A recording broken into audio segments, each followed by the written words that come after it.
काही लोकांना विसरण्याची खूप सवय राहते. छोट्या-छोट्या गोष्टी सुद्धा त्यांच्या लक्षात राहत नाही आणि अशा वेळेस त्या व्यक्तीला आपण किती विसरभोळा आहेस असं म्हणतो. आणि त्या व्यक्तीला कधी-कधी असं वाटायला लागतं, की खरोखरच माझी मेमरी जी आहे ती शार्प नाही आहे. मी साधा आहे, मी भोळा आहे, मी विसराळू आहे. अशा पद्धतीने विचार करून कधी-कधी ती व्यक्ती स्वतःबद्दल नकारात्मक भावना सुद्धा निर्माण करते. मात्र मित्रांनो, विसरणे हा काही आपल्याला मिळालेला शाप नसून एक वरदानच आहे. कारण हल्लीच्या काळामध्ये आपण बघतो, की जे फार संवेदनशील लोक असतात, अशा लोकांच्या मनावर छोट्या-छोट्या आघाताचे दुर्गामी परिणाम होतात. काही-काही व्यक्ती तर छोट्या गोष्टीसाठी आत्महत्या करायलाही जाते. कारण ती व्यक्ती सहन करू शकत नाही. आणि म्हणून असे काही जेव्हा कधी कोणी आपला अपमान करतं किंवा आपल्या जीवनामध्ये एखादं मोठं संकट उभं राहतं किंवा आपल्याला आपला प्रिय व्यक्ती सोडून जातो. अशा वेळेस या गोष्टीचं, आठवणीचं ओझं सातत्याने जर आपण वाहत राहिलो, तर निश्चितपणे आपण चांगलं जीवन जगू शकणार नाही.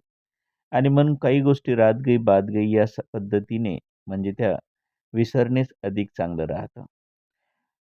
व्यक्ती तितक्या प्रवृत्ती, व्यक्ती तितके वर्तन आणि कोणती व्यक्ती कोणत्या वेळी कशा पद्धतीने आपल्याशी वागेल याची काही गॅरंटी नाही. भलेही तुम्ही कितीही चांगले असाल, मात्र आपण इतरांचा भरोसा करू शकत नाही आणि ज्यावेळेस लोकं तुमच्याशी वाईट वागतात, अशा वेळेस आपल्याला असं वाटतं आपण इतकं छान असून सुद्धा लोकं आपल्याशी का बरं असं वागत असतील? आणि याचं दुःख आपल्याला होतं आणि मग एकांतात आपण हे दुःख उगाळत बसतो. अशा दुःखांना लगेच वाट मोकळी करून देणं गरजेचं राहतं. एकतर तुम्ही ते बोलून दाखवा, लिहा आणि त्यातून मुक्त व्हा. जास्त विचार करत बसू नका. इतका वेळ आपल्याला इतका वेळही नाही आहे, की आपण सातत्याने एकाच गोष्टीबद्दल विचार करत बसू. आणि जीवन म्हटल्यानंतर अशा प्रकारच्या समस्या आपल्या दैनंदिन जीवनात आपल्यासमोर उभ्या राहतीलच. याचा सामना करण्यासाठी आपल्याला थोडंसं खेळाडू मनोवृत्ती असणं गरजेचं आहे. म्हणजे ज्या गोष्टीपासून आपल्याला दुःख निर्माण होईल अशी कुठलीही गोष्ट आपल्या मनात घर करू देता कामा नये. यासाठीच आपल्याला काही टेक्निक जर शिकता आले तर शिकावे. जसं आपण ध्यान करू शकतो किंवा आपला टाईम आपण एक्सरसाइजमध्ये देऊ शकतो किंवा आपल्याला आवडणाऱ्या गोष्टीमध्ये आपला वेळ आपण खर्च करू शकतो. मात्र चुकूनही आपण आपल्याला दुःख देणाऱ्या गोष्टीमध्ये त्याच्यातच रममान होऊन आपल्या जीवनाचे मूल्यवान क्षण आपण वाया घालवता कामा नये. असं जर आपण केलं तर निश्चितपणे आपण कुठल्याही दुःखातून बाहेर पडू शकू आणि जीवनामध्ये काही गोष्टी आपल्याला मागे सोडाव्या लागतात. जर पुढचं मार्गक्रमण करायचं असेल तर.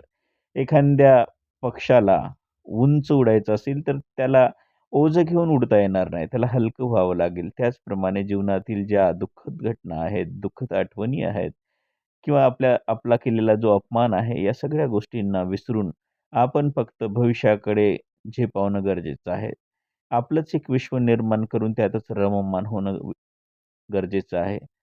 तर जीवनाचा निखळ आनंद आपल्याला घेता येईल. अन्यथा आपण कुजत, सडत, नकारात्मक विचारामध्ये गुरफटत जाऊ आणि शेवटी आपणच आपल्या जीवनाचा सत्यानाश करून घेऊ. म्हणून विसरणे ही कला सुद्धा महत्त्वाची आहे आणि आपण जर विसरत असाल, तर कॉन्ग्रॅच्युलेशन.